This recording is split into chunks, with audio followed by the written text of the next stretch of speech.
ఆనంద జీవనం సాయిపం.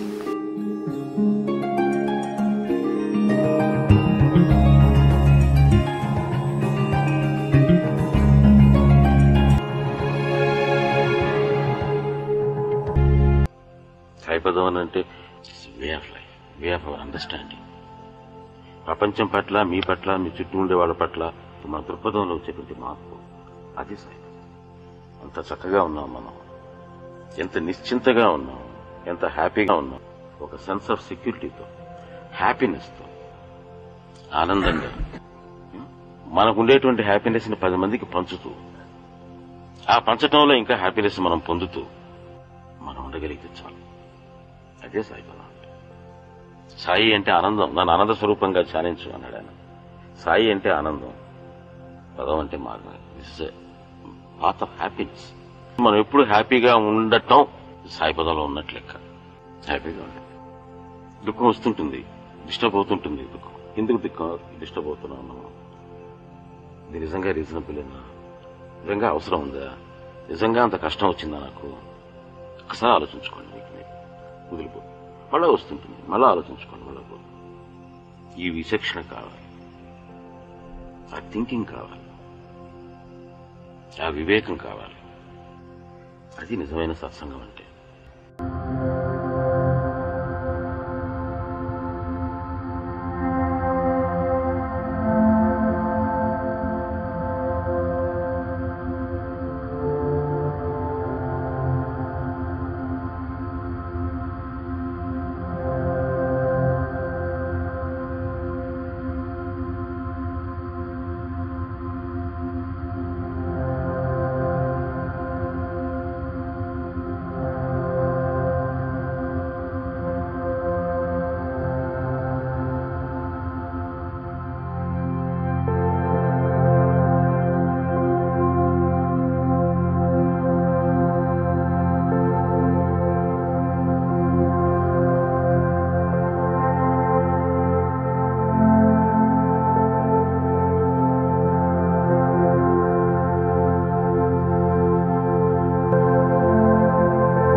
హ్యాపీగా ఉండండి, ఆనందంగా ఉండండి, నవ్వుతూ ఉండండి, తుల్లుతూ ఉండండి.